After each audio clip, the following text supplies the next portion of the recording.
muchas gracias. Ayer no pudimos agradecer a Pantalla Pinamar por darnos la posibilidad de enfrentar la película por primera vez al público, así que muchísimas gracias a Pantalla Pinamar. Bueno, escuchamos. Empezamos con las preguntas entonces. Sí, ¿qué tal? Daniel Gadabar, Canal 9 y FM 92.1. ¿Cuál fue la sensación que tuvieron ustedes ayer cuando terminó la película? Más allá de los aplausos, la sensación del silencio, como que la gente había salido conmocionada con la película. Siempre cuando se produce el silencio te da un terror, porque yo siempre pienso, digo, se aburrieron. Están todos. La verdad es que esa es la primera sensación que uno tiene. Naturalmente, el día que uno esté seguro de algo, tiene que dejar de hacer cine, televisión, de escribir. El ejercicio nuestro es estar permanentemente inseguros, desvalidos, porque es como la condición natural para estar en este negocio. Pero ese silencio que se produjo ayer estaba cargado de una energía que nos mirábamos, porque con Jimé estábamos atrás de la sala y te quedás así como conmocionados, y después cuando empiezan a aplaudir ahí te agarra un alivio que decís, oh, salió bien. Pero en general, a mí lo que más me conmocionó era que la gente nos abrazaba. La verdad que eso, cuando me fui a dormir, no podía dormir. Y yo le decía a ella, era como a las 6 de la mañana, le digo, estoy para jugar al pádel. Le digo, tengo unos nervios, yo tengo una energía que no... Digo, la energía de un montón de gente me conmocionó, la verdad que me emocionó muchísimo, muchísimo. Gracias al público, de verdad, porque fue así muy conmocionante. Leo, buen día. Dos preguntas. Una, ¿por qué elegiste contar esta historia y cómo elegiste el punto de vista para narrarla? En realidad, la historia me eligió a mí, los productores me eligieron a mí. Me dieron una novela, la novela de Rafael, y me dijeron, léela a ver si te gusta. Y la leí y ahí encontré dentro de la novela lo que yo creo que es el eje de la película, que es la historia de amor. Y dije, esta es una historia de amor, esto es una historia de amor. Un amor, como ya dije ayer, que después me enredé hablando, fue una cosa espantosa. Quería decir, la guerra civil española, y no me salía.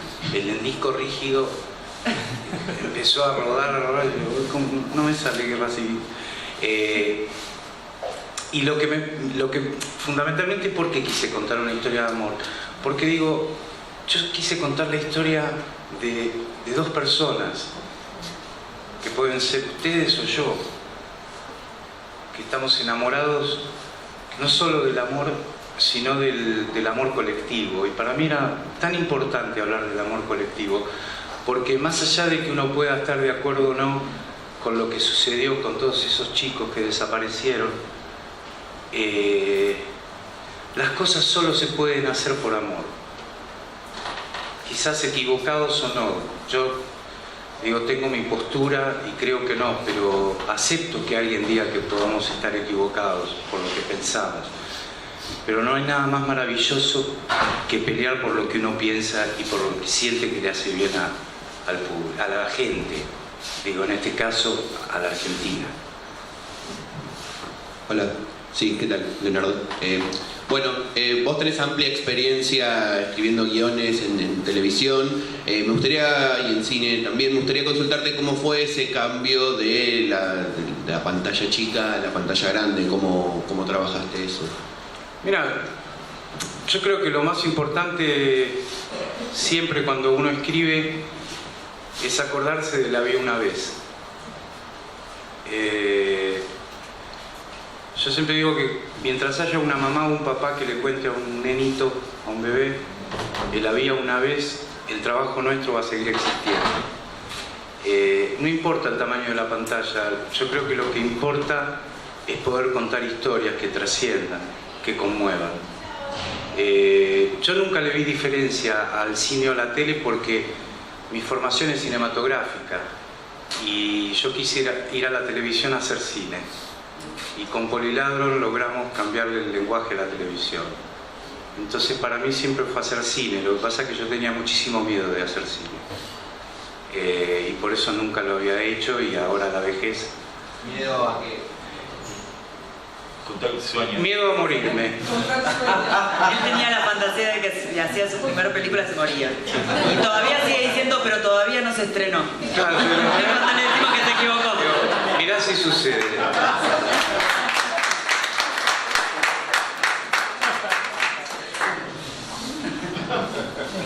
Sí, acá. Sí, Matías Horta de A Sala Llena. Mi pregunta es para Luciano Cáceres.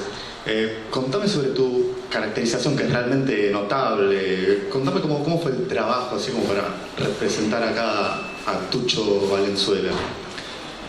Bueno, hicimos un largo camino, pero en tiempo récord. Fueron un cúmulo de casualidades. Yo estaba trabajando con Joaquín Furriel en una tira diaria que se llamaba Los Papis. Me cuenta de este proyecto porque lo iba a hacer él. Y yo a Leo lo conocía y le dije, quiero estar en tu película. Y cuando lo llamo ese día, el día anterior había visto Gato Negro, otra película. O sea, había una coincidencia que los dos a la noche nos estábamos pensando. Y me dijo que sí, que estaría buenísimo que esté, que se daban los tiempos y demás. Luego Joaquín, por lo de Campanella, no lo pudo hacer. Y ahí Leo me ofrece ser Tucho. Y empezó un camino de búsqueda, de estudio, de aprendizaje, que mucho lo compartimos con Jime también, en donde fuimos a la historia, nos encontramos con la hija, con la nieta recuperada de Tucho, viajamos hasta Entre Ríos, Victoria, a conocerla, a ella y al Kinky, que es ese nenito de 2 años que Tucho tenía en brazos cuando fue secuestrado en la tienda de los Gallegos de Mar del Plata. Tuvimos la suerte de que nos abriera su casa Sabrina y que después de estar ahí 5 horas y que un poco desconfiaba y que no sabía, y cómo este pibe de graduado va a ser de mi papá, no sé qué, porque era como... tuvimos un recibimiento hermoso, muy emotivo, y ya finalizando, cuando nos estábamos por volver, nos contó que las abuelas, cuando fue recuperada, le dieron una caja con fotos de sus padres y un libro muy especial que ahí hizo la gran diferencia, porque obviamente leí la novela, leí otros libros en donde hablaban de Tucho, toda la investigación que hizo Leo, todos los compañeros que se acercaron de esa época a contarnos cosas particulares. Ahí tuvimos un bonus track que fue un libro en donde familiares, amigos, gente que conoció a estos 2 seres tan maravillosos, los describían, desde cómo agarraban el pucho, cómo caminaban, el tipo de humor que tenían. Y ese material nunca lo tenés cuando haces un personaje. Tenés una descripción total por lo que va a transitar en la película, pero hay cantidad de detalles que estaban en esas páginas que a mí me sumaron mucho. Después me pasó algo, apenas leí el guión, que terminé de leerlo y dije, necesito a mi papá. No sé por qué, pero fue lo primero, porque quiero hablar con mi papá. Mi viejo ya falleció hace un tiempo. Y 15 días antes de empezar el rodaje, un tío, hermano de mi papá, me dice, ¿vos vas a hacer la película de Tucho Valenzuela? Sí. ¿Vos sabés que tu papá lo guardaba en los camarines del teatro cada vez que iba a Buenos Aires? Ese teatro es donde yo fui concebido. Yo fui concebido en un escenario. Mi mamá estaba casada con un ingeniero, 9 años, mi viejo tenía sus historias también, y dormía, ponía el colchón arriba del escenario. Los dos trabajaban en la municipalidad, se ve que mi mamá no solo iba a ver las obras, sino que pasaba por ese colchón.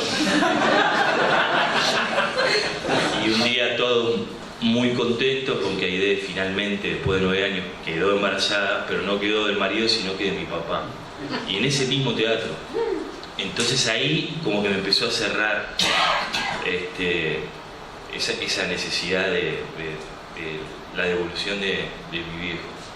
No sé si hay cines por allá arriba, por ahí. No sé si los distribuidores llegan a pasarla por ahí. Voy a preguntarle a Pascual.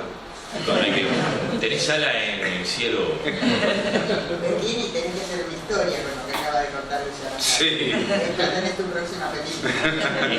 Y con respecto a la caracterización, era bastante complejo. Primero ubicarnos en época, que eso sí hay mucho material, pero después con las fotos de Tucho no hay una foto igual a la otra. Estaba en la clandestinidad, lo tenías con el pelo para atrás, con el pelo corto, con el pelo más largo, para un costado, parecía que tenía rulos, parecía que tenía el pelo lacio.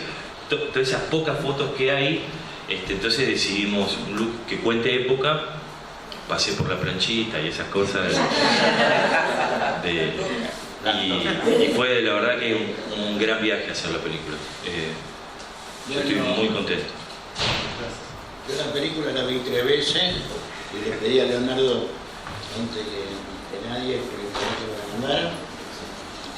Me la mandó, aproveché, la vi 2 veces, le comenté lo que pensaba. Me sorprendía porque yo a esa época yo la viví muchísimo, los años cuenta la historia, y me sorprendió más que todo lo bien que estaba contado, los actores, todos estaban bien, y bueno, había partes que realmente me emocionaban, el robo de los chicos, y el elenco, todos estaban elegidos de una manera, cada uno a los malos los odiabas, a Tucho los querías, a los milicos los querías matar. Y yo digo que es más fácil hacer una comedia o una huevada. Creo que Leonardo y los productores eligiste algo difícil, pero que es necesario para que mucha gente que no conoce la historia, esto nos ayuda a tener memoria de lo que pasó, para que nunca se repita. Te pido la pregunta, por favor, porque tenemos poco tiempo. Perdón. Gracias por esta película, por tener valor, por tener coraje y todo lo que compartís. Muchas gracias. Próxima pregunta. Sí, Paola, del Mensajero de la Costa. Esta pregunta es para Jimena, pero en sí para todos. Leonardo hablaba del mensaje de amor que trasciende tal vez todo esto de la historia y reivindicar un poco lo que pasó. ¿Cómo fue que sacaste, desde tu instinto maternal, femenino, metido en toda esta historia, que supongo que debe haber sido fuerte para componerlo? Bueno, también un poco como contaba Luciano con ese libro que nos mostró Sabrina y Sebastián, ahí yo pude sacar como muchas cosas, y también Jaime Dri, que es el único sobreviviente de la quinta, que cuando habló con Leo le contaba que lo que más le llamaba la atención o lo que más le tocó el alma de María era que ella no quería parir, porque sabía que en cuanto tuviera a sus hijos los perdía.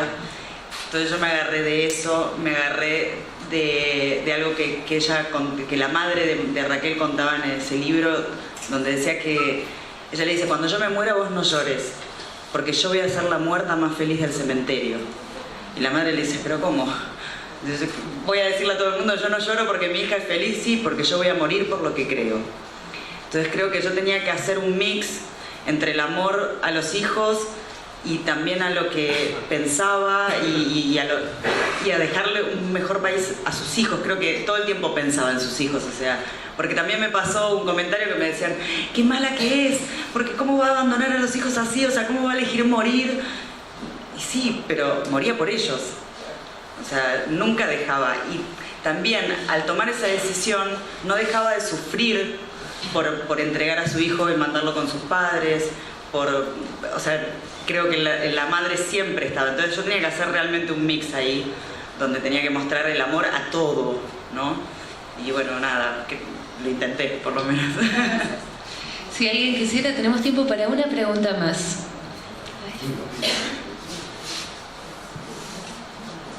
El gobierno anterior promulgó y ponió para que se estableciera la ley de cine. ¿Eso le sirvió para juntar plata para filmar? Primera pregunta. La segunda, Sé que en el mundo hay 2 centros para distribuir películas, uno en Londres y otro en Estados Unidos. Operación México, ¿cuál de esas distribuidoras va a tener para que esta película se vea en el mundo? La ley de cine, yo no sé en qué año se promulgó. 94, creo que fue impulsada por Irma Roy, una de las diputadas que impulsó, creo que, el proyecto de la ley de cine. Irma Roy.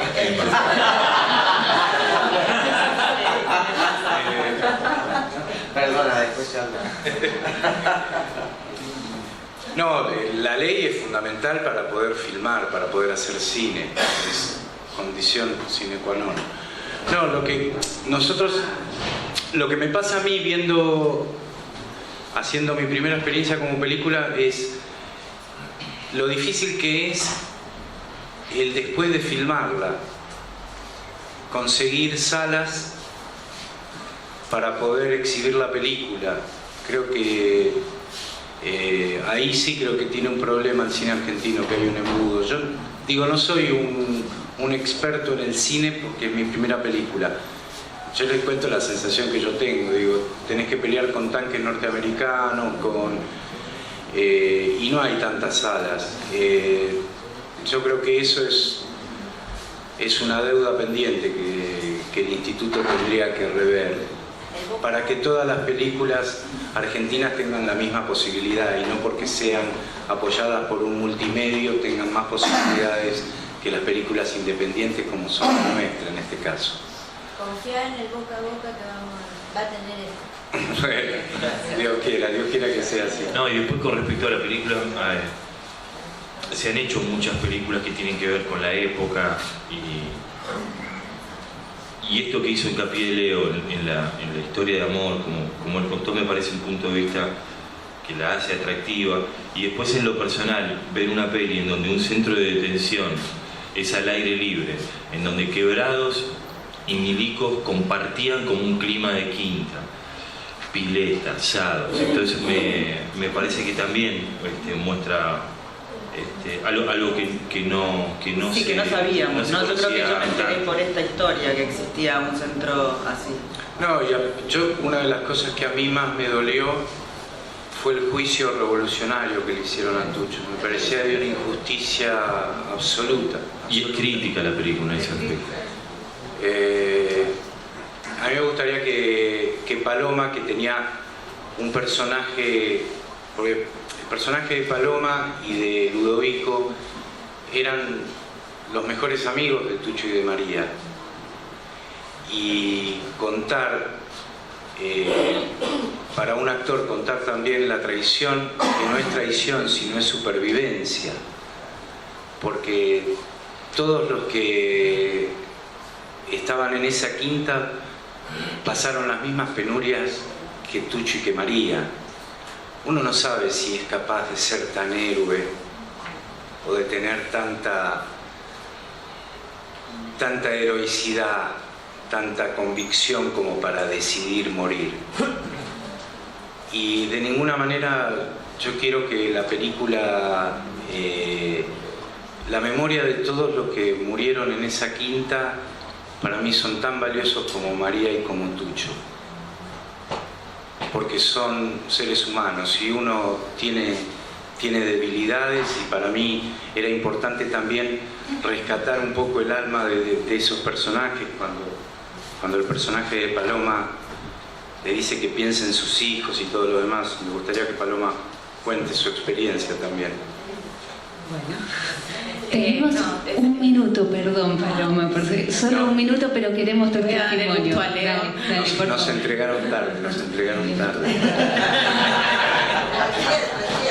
No, para ser sintética, creo que desde donde... Para que quede un minuto, pero no me diera más, qué problema. No tiene que venir Macri acá. Adelante, Paloma.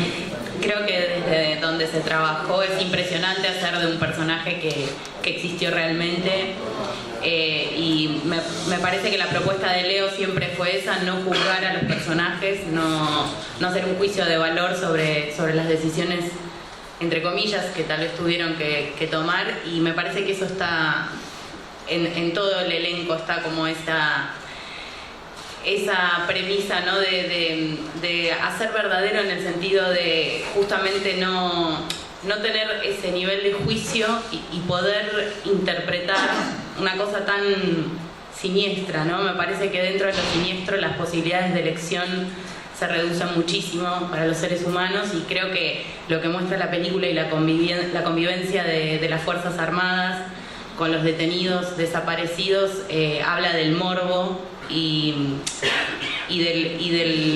lo destructivo que puede ser el poder en manos de personas de ese estilo. A todos, muchas gracias por esta historia, por esta mirada.